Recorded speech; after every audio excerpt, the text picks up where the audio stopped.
Welcome to another blog. Today I have something new for you. My car has already completed 6 months of ownership, and I have just done the second service few days before. So those who want to experience the second service, they may see my earlier blog also. So today I will tell you what is my observation of during these 6 months and what I liked about the car and what I don't like about the car.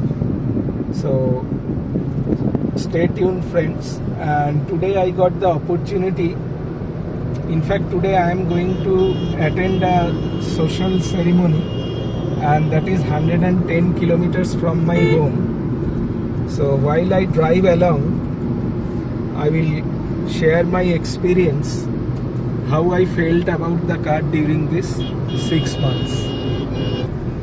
The first and foremost what I liked about this car is its looks. In fact, even in a city like Kolkata, where so many people are having cars of different varieties, but even in the morning when I take my car to the lakes where I take my regular exercises and I visit my club where I am a member also, and there is definitely a head turnaround about this car. In fact, I feel proud that people owning expensive cars still turn around to see my car. So that is, I am in fact proud enough to own an Altroz. Looks is quite contemporary, and the car looks, in fact, you can easily find out the car in the crowd. That is one very good plus point of this particular car. Secondly, what I liked about this car, when you get inside the car and close the door, you really get a reassuring feel. The car is very rigid. In fact, structurally rigid.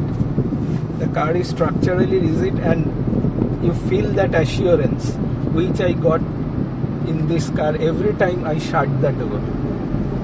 These are some of the cosmetics and look-wise matters. Somebody may not be taken by these advantages, what you say, or by the looks. In fact, looks is a subjective matter, but looks matter in our country. Secondly, the handling of the car. As you see, I am driving at around 80 kilometers per hour, and the car feels utterly stable.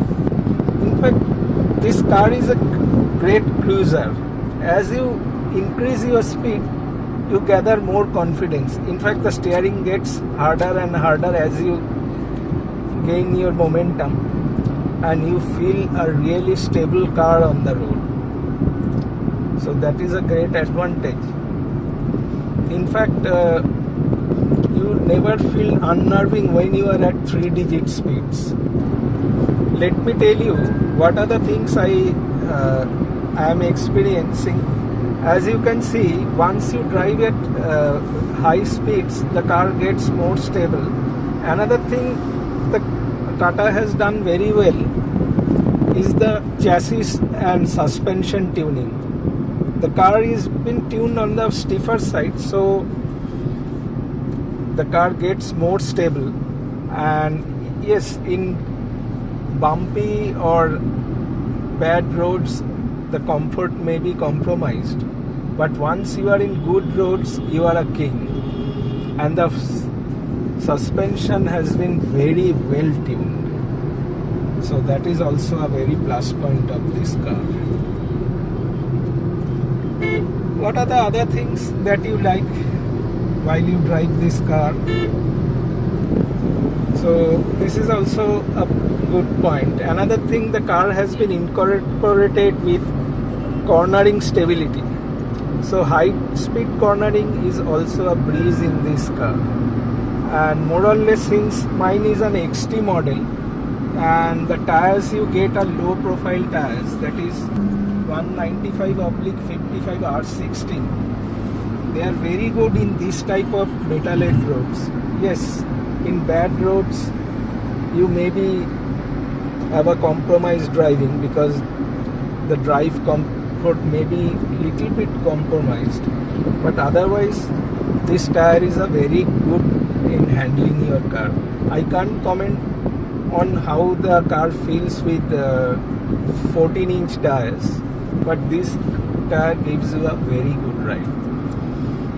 Other good features of the car is the car feels very spacious. It has a large boot, around 345 liters. That is one of the highest capacity. And the rear seat is very spacious and it doesn't have a floor hump. So 3 people sitting behind is not so difficult what you face in other cars, because in average Indian families you will find at least 5 people in a family. In our family it's not a problem because we 3 only travel in the car, so rear space is not that much important, but it's a very important aspect for an Indian family, and Tata has also taken care of this particular feature. So I will definitely take the time to say that the rear cabins are more than spacious, and as a matter of fact it feels more spacious and comfortable than in the Swift before. So the rear seat is also quite spacious and easily 3 people can sit there. And you know, this car is endowed with all the feel-good features a modern car should have. You have a touchscreen stereo from Harman. You have the Android Auto and Apple CarPlay, so you need not invest in any other particular music system. You get all factory installed, and the instrument control is also quite good, so you get all the required features required by a driver is available there. Overtaking in this car is not at all a problem. The power required is quite adequate, and I never felt such a problem in this car. Of course, you can't compare with faster cars, but the acceleration required is more than adequate, especially in this type of motorways. There's not at all a problem. Now I am driving at around 100 kmph, and you see the car is utterly stable, absolutely stable. In fact, as you drive along, you gain more confidence.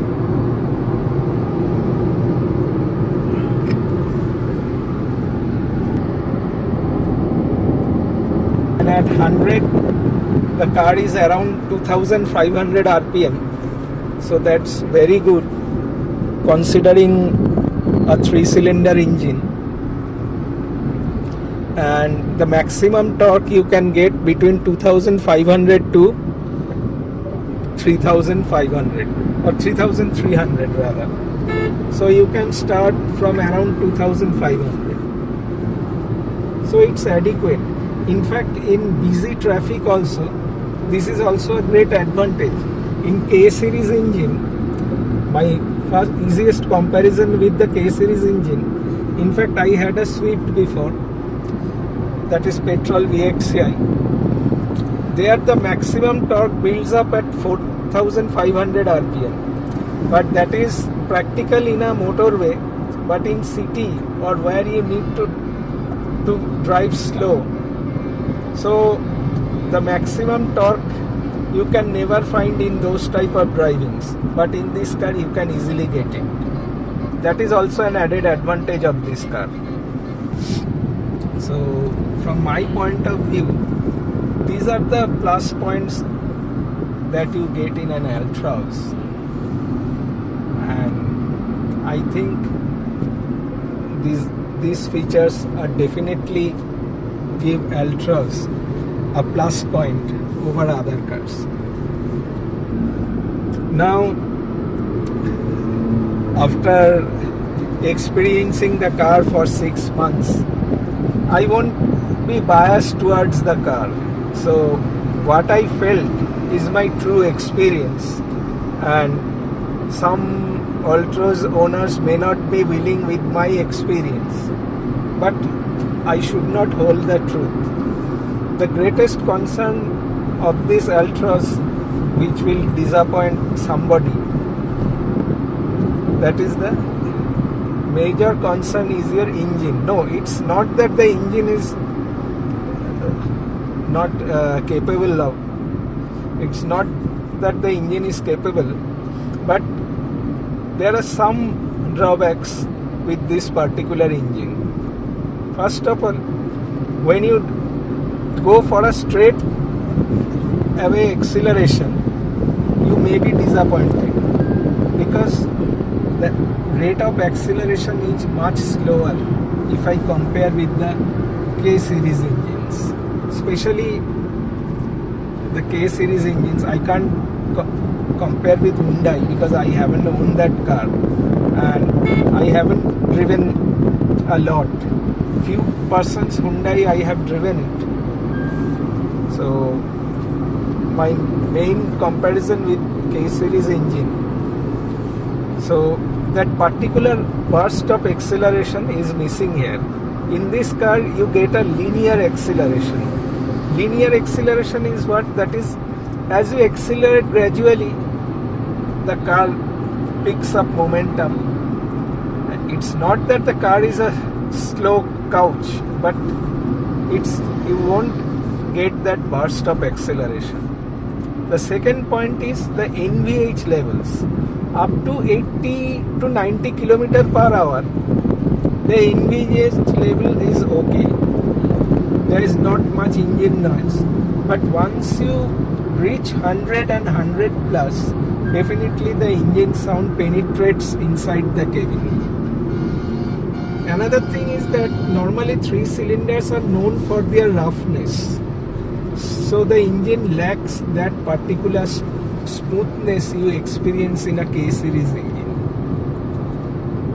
So this is not a shortcoming, but it is the basic nature of this particular engine. So somebody may be disappointed with this particular characteristics of engine, but otherwise the car doesn't feel underpowered. Another problem what I feel, because the engine requires more refinement. In fact, the EQ calibration, it is my experience. My car is already AL04 from the beginning, but still I felt that more refinement is necessary. I don't know whether more refinement is possible in a 3-cylinder engine further, because these are the basic characters. I had a K series 3-cylinder engine car also. So this type of particular characters were also visible there. At idle, the engine will be little bit rough. When you want to get a sudden acceleration, there will be a slight hesitation. In fact, the engine takes some time to adapt to your foots. In fact, if you drive heavy foot, you may not like this engine. But for a people like me, a good comfortable car where safety is the priority and handling, a good handling is required, because most of my driving are in highways. In city, I require the car, not always. Very seldom I use the car in cities. Look, I am overtaking this car in bus in 5th gear and easily I reached 100 without any problem. So don't get afraid that since I said that burst of acceleration is not available, it's not that you aren't going to easily overtake, or overtaking maneuvering will be a difficult one. So in that respect, the engine does its job very well. Third, what I felt, the interior fit finish. Okay, the interior is good, It's not that they are poor or shabby, but the interior quality is not that top notch with the competition. The interior could have been improved. So that is also another area which people may not like. Found that in newer models the interior color themes has been changed also. I think based on this owners feedback or forums feedback, or there are also a lot of auto magazines, they are also writing about what they felt good about the car and bad about the car. So the interior trims require a better quality. Its quality is good, but much better quality. It's not at par with the competition, I feel. Second is the seat. The seat has good cushioning, but the seat bolstering, what I feel, the seat bolstering, these seat bolstering are not as comfortable as my Swift. To be frank, my friends, don't mind, I can't give a biased review regarding this car. Yes, definitely the seat bolstering is not as good as Swift. In fact, in long journeys where you may require to drive 8 to 10 hours, you may be little bit fatigued.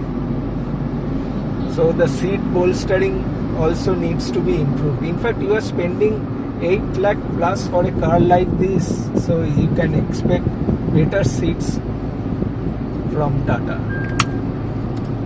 Is whether the Tata service is good enough so you can rely on that.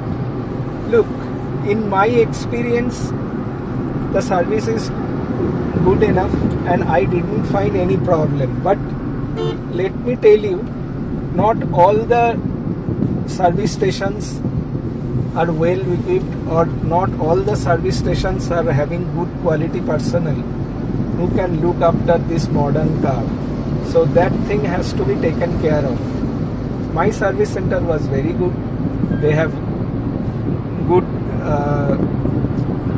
they are well equipped, so I didn't have any problem. Another thing, in my old car I used to see when my service schedule used to come, several workshops used to give me a call. In fact, there was a competition. Who is going to take that service file? In Tata, it's not there. In fact, I see this, the people are not at all bothered who is going to come to their service center or not. So this type of competition should grow among the workshops also, so you can get a better service. In fact, there is a particular feeling, love it, feel it or forget it. So that is not good. I am not complaining about my workshop where everything was fine and everything is, but it is not at every workshop. So Tata should definitely take a note of this point. Another thing is that this particular car is very aerodynamic. I have complained it before also. So if it rains and if you are traveling in a very dusty road, the rear windscreen actually gets very dirty and full of dust.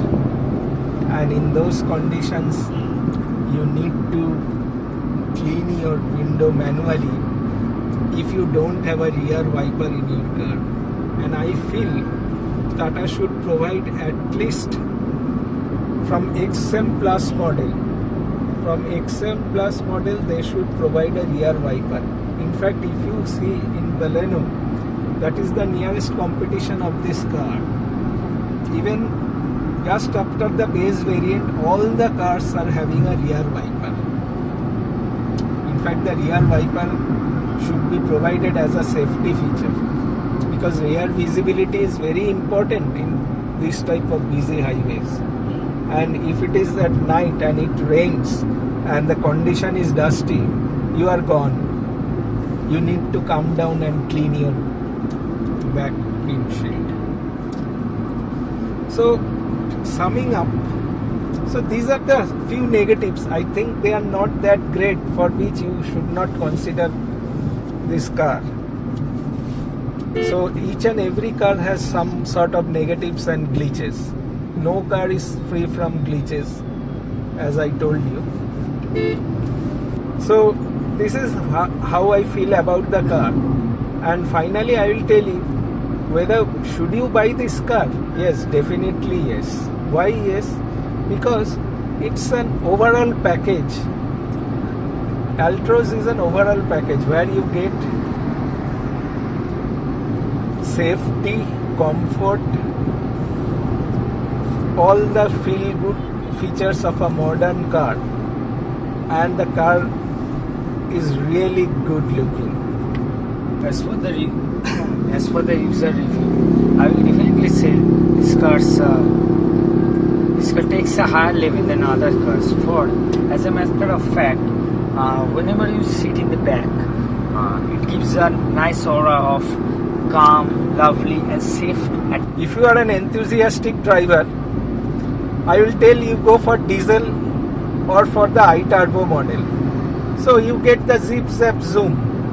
And if you are a driver like me who want a decent performance and a safe car and easy to maintain, I will definitely tell them to go for the naturally aspirated petrol model. So that's the review of 6 months car ownership, and so far I haven't faced a single problem. I was going through the Tata Altroz forums and seeing that lot of persons were complaining about this and that, but still now, touch wood, I haven't faced a single problem from this car.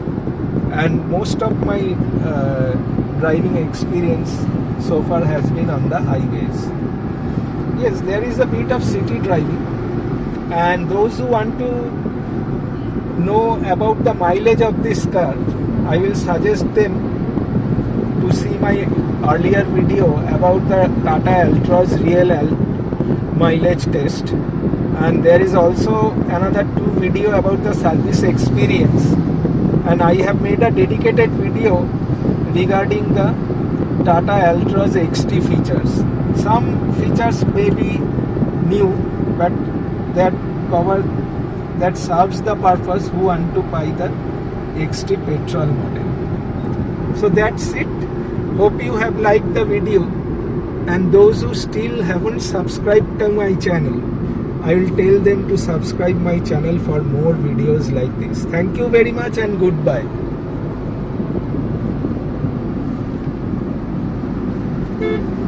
Peace out.